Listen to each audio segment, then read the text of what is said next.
ರಾಗಿಣಿ ದ್ವಿವೇದಿ ಆಯ್ತು. ಈಗ ಪೂಜಾ ಗಾಂಧಿ ರಂಪಾಟ. ಪೂಜಾ ಗಾಂಧಿ ವಿರುದ್ಧ ದಾಖಲಾಗಿದೆ ವಂಚನೆ ಕೇಸ್. ಹೋಟೆಲ್ಗೆ ಬಿಲ್ ಕಟ್ಟದೆ ಎಸ್ಕೇಪ್ ಆಗಿದ್ರಂತೆ ಪೂಜಾ ಗಾಂಧಿ ಅವರು. ಸೊ ಹೀಗಾಗಿ ಅವರ ವಿರುದ್ಧ ವಂಚನೆ ಕೇಸ್ ಈಗ ದಾಖಲಾಗಿದೆ. ಪೂಜಾ ಗಾಂಧಿ ಅವರ ವಿರುದ್ಧ ಹೋಟೆಲ್ಗೆ ಬಿಲ್ ಕಟ್ಟದೆ ಎಸ್ಕೇಪ್ ಆಗಿದ್ರಂತೆ ಪೂಜಾ ಗಾಂಧಿ. ಮೊನ್ನೆ ಅಷ್ಟೇ ರಾಗಿಣಿ ದ್ವಿವೇದಿಯ ಒಂದು ರಂಪಾಟವನ್ನ ನೋಡಿದ್ವಿ. ಈಗ ಪೂಜಾ ಗಾಂಧಿ ಯಾವ ರೀತಿಯಾಗಿ ಮಾಡ್ಕೊಂಡಿದ್ದಾರೆ ಅನ್ನೋದನ್ನ ನೋಡ್ತಾ ಇದ್ವಿ. ಈ ರೀತಿಯಾಗೂ ಮಾಡ್ತಾರೇನಪ್ಪ ಈ ನಟಿಯರು ಅಂತ ಪ್ರಶ್ನೆ ಎದ್ದೇಳ್ಬಿಡುತ್ತೆ. ಇದು ಮೋಸ ಅಂತಿದ್ದಾರೆ ಹೋಟೆಲ್ ಆಡಳಿತ ಮಂಡಳಿ.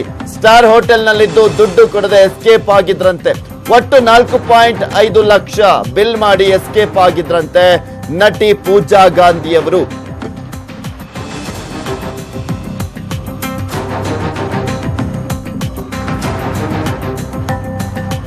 ಎರಡು ಮೂರು ದಿನ ಹೋಟೆಲ್ ನಲ್ಲಿ ಉಳಿದುಕೊಂಡಿದ್ರಂತೆ ಪೂಜಾ ಗಾಂಧಿ ಅವರು. ಪೂಜಾ ಗಾಂಧಿ ವಿರುದ್ಧ ಮಾರ್ಚ್ 11ರಂದು ದೂರು ದಾಖಲಾಗಿದೆ ಹೈಗ್ರೌಂಡ್ಸ್ ಪೊಲೀಸ್ ಠಾಣೆಯಲ್ಲಿ.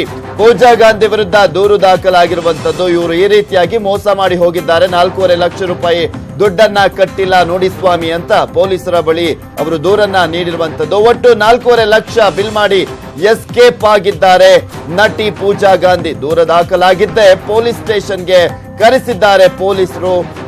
ಪೊಲೀಸರ ಸಮ್ಮುಖದಲ್ಲಿಯೇ 2 ಲಕ್ಷ ಕೊಟ್ಟಿದ್ದಾರಂತೆ ನಟಿ ಪೂಜಾ ಗಾಂಧಿ ಅವರು.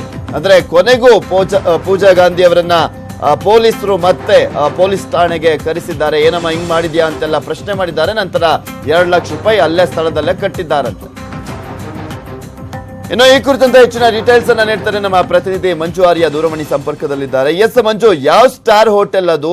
ಎಷ್ಟು ದಿನಗಳ ಕಾಲ ಉಳ್ಕೊಂಡಿದ್ರು? ಏನಂತ ದೂರು ದಾಖಲಾಗಿದೆ?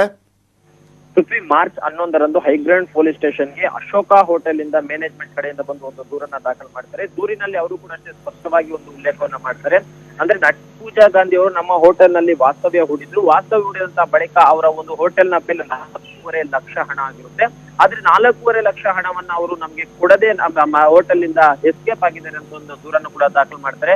ದೂರು ದಾಖಲು ಮಾಡ್ಕೊಂಡಿದ್ದ ತಕ್ಷಣವೇ ಪೊಲೀಸರು ಮೊದಲನೇದಾಗಿ ಅದನ್ನ ಎನ್ಸಿಆರ್ ಮಾಡ್ಕೊಂತಾರೆ. ಎನ್ಸಿಆರ್ ಮಾಡ್ಕೊಂಡಿದ್ದ ತಕ್ಷಣ ನಟಿ ಪೂಜಾ ಗಾಂಧಿಗೆ ಫೋನ್ ಮಾಡ್ತಾರೆ. ಫೋನ್ ಮಾಡಿ ಆಕೆಯನ್ನು ಕೂಡ ಅಷ್ಟೇ ಠಾಣೆಗೆ ಬರುವಂತೆ ಒಂದು ಸೂಚನೆಯನ್ನು ಕೊಡ್ತಾರೆ.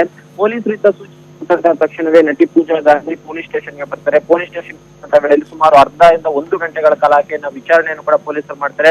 ವಿಚಾರಣೆ ವೇಳೆಯಲ್ಲಿ ಆಕೆ 4.5 ಲಕ್ಷವನ್ನ ಹಣವನ್ನ ನಾನು ಕೊಡದೆ ಎಸ್ಕೇಪ್ ಆಗಿರೋದ್ರ ಬಗ್ಗೆ ಕೂಡ ಅಷ್ಟೇ ತಪ್ಪು ಒಪ್ಕೊಂತಾರೆ. ಜೊತೆಗೆ ಈಗ ನನಗೆ 4.5 ಲಕ್ಷ ಹಣವನ್ನ ಕೊಡೋಕೆ ಆಗಲ್ಲ, ಅದರ ಬದಲಾಗಿ 2 ಲಕ್ಷ ಹಣವನ್ನ ನಾನು ಈಗ ಕೊಡ್ತೀನಿ, ಉಳಿದಂತ 2.5 ಲಕ್ಷ ಹಣವನ್ನ ನಾನು ಮುಂದಿನ ಕೆಲವು ದಿನಗಳ ಸಮವಕಾಶ ಕೊಡಿ ಅಂತ ಹೋಟೆಲ್ ನ ಅವರ ಮ್ಯಾನೇಜ್ಮೆಂಟ್ ನ ಮುಂಭಾಗದಲ್ಲಿ ಬೆಂಗಳೂರಲ್ಲಿ ಮನೆ ಇದೆ ಅಲ್ವಾ ಪೂಜಾ ಗಾಂಧಿ ಅವರದ್ದು? ಹಾಗಿದ್ರು ಯಾಕೆ ಹೋಟೆಲ್ ಅಲ್ಲಿ ಉಳ್ಕೊಂಡಿದ್ರು ಅಂತ? ಅದ್ರ ಬಗ್ಗೆ ಇನ್ನೂ ಯಾವುದೇ ರೀತಿಯಂತ ಖಚಿತ ಮಾಹಿತಿಯನ್ನು ಕೂಡ ಅಷ್ಟೇ ಪೊಲೀಸರು ಬಿಟ್ಕೊಡ್ತಿಲ್ಲ. ಅಥವಾ ಪೂಜಾ ಗಾಂಧಿ ಒಬ್ಬರೇ ಹೋಟೆಲ್ ನಲ್ಲಿ ಇದ್ರ ಅಥವಾ ಅವ್ರ ಜೊತೆಯಲ್ಲಿ ಯಾರಾದ್ರೂ ಇದ್ದಾರ ಬಗ್ಗೆ ಕೂಡ ಇನ್ನು ಯಾವುದೇ ರೀತಿಯಂತ ಸ್ಪಷ್ಟವಾದಂತ ಮಾಹಿತಿಯನ್ನು ಕೂಡ ಪೊಲೀಸರು ಬಿಟ್ಕೊಡ್ತಿಲ್ಲ. ಕೇವಲ ಇಲ್ಲಿ ಹಣವನ್ನ ಹಿಂತಿರುಗಿಸ್ಕೊಡಿ ಅನ್ನುವಂತ ಒಂದು ದೂರನ್ನು ಮಾತ್ರ ಹೋಟೆಲ್ ಕಡೆಯಿಂದ ಕೊಟ್ಟಿದ್ರೆ, ಆ ಒಂದು ದೂರಿನ ಅನ್ವಯ ನಾವು ವಿಚಾರಣೆ ನಡೆಸಿ 2 ಲಕ್ಷ ಹಣವನ್ನು ಈಗಾಗಲೇ ಕೊಡ್ತಿದ್ವಿ, ಉಳಿದಂತ ಹಣವನ್ನು ಕೂಡ ಅಷ್ಟೇ ಪೂಜಾ ಗಾಂಧಿ ಕೆಲವು ದಿವಸ ಕೊಡ್ತೀನಿ ಅನ್ನುವಂತ ಮಾತನ್ನು ಕೂಡ ಈಗಾಗಲೇ ಹೇಳಿದಾರಂತ ಪೊಲೀಸರು ಕೂಡ ಹೇಳ್ತಿರುವಂತ. ಥ್ಯಾಂಕ್ ಯು ಮಂಜು ನಿಮ್ಮೆಲ್ಲ ಡೀಟೇಲ್ಸ್ಗಾಗಿ.